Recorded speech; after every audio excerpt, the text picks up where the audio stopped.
Wars can be terrible for supply chains. There can be disruptions, shortages, all kinds of challenges. The biggest example is oil. We've been seeing that. At the first sign of war, oil prices begin to rise. But in Ukraine, it is not just oil. Many more commodities are at stake, especially these three: wheat, sugar, and cooking oil. Let's start with the numbers. Russia is the largest exporter of wheat. They make up 18% of global exports. Ukraine is the fifth largest, making up 7% of global sales.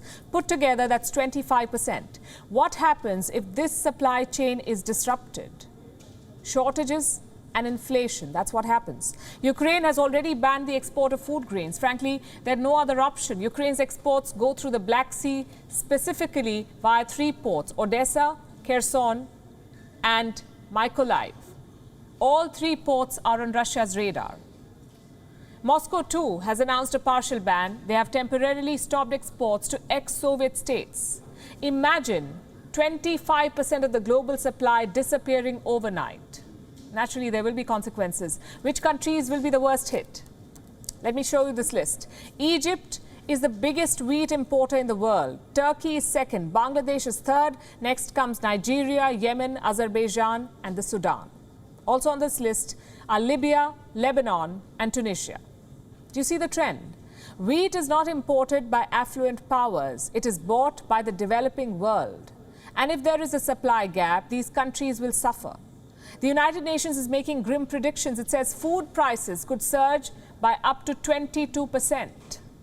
You could say it's the perfect storm. First climate change, then the Wuhan virus, and now war. Look at the numbers since 2020. Wheat prices are up 33%. Sunflower oil prices up 60%. If the war drags on, things could get worse. Is there any way to contain this rise? Well, other producers could step up, countries like the US, Canada, and France. But protectionism is a problem. You see, prices are rising everywhere, not just in Ukraine or Russia. So every country is guarding its food reserves, basically saving up for the future. The second vulnerable commodity is cooking oil. Again, let's begin with the numbers. Russia and Ukraine lead sunflower oil production. Together, they make up 75% of the exports. 75%. It's almost like a monopoly. The good news is there is no export ban. Russia and Ukraine still export sunflower oil. The bad news is productivity is down, and you can imagine why. More than 3 million people have fled Ukraine. Their cities are being pounded by missiles. Obviously, agriculture is not their top priority at the moment. For India, this could be a huge blow. 90% of India's sunflower oil comes from Russia and Ukraine. Since the invasion, that supply has fallen. The result is this: sunflower oil prices have surged 32 rupees per litre in India.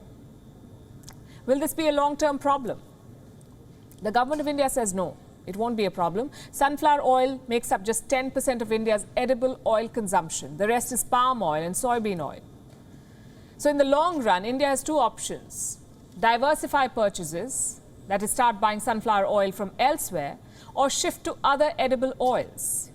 And like I said, this is a long-term solution. Diversification does not happen overnight. Neither will consumers change their cooking preferences. And remember, edible oils have a chain effect. Restaurants use it.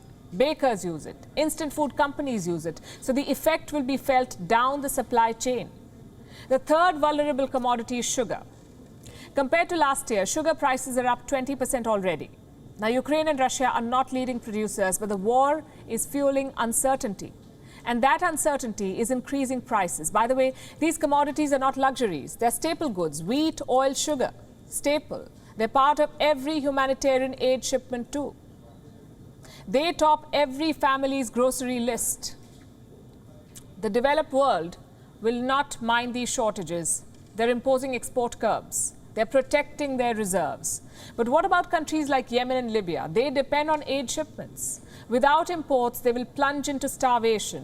That is the reality of Russia's invasion of Ukraine. The people of Yemen have nothing to do with Ukraine. Neither do the people of Libya or the Sudan or Nigeria. But their daily meals will become more expensive thanks to Vladimir Putin. That is, if there is a meal at all. WION is now available in your country. Download the app now and get all the news on the move.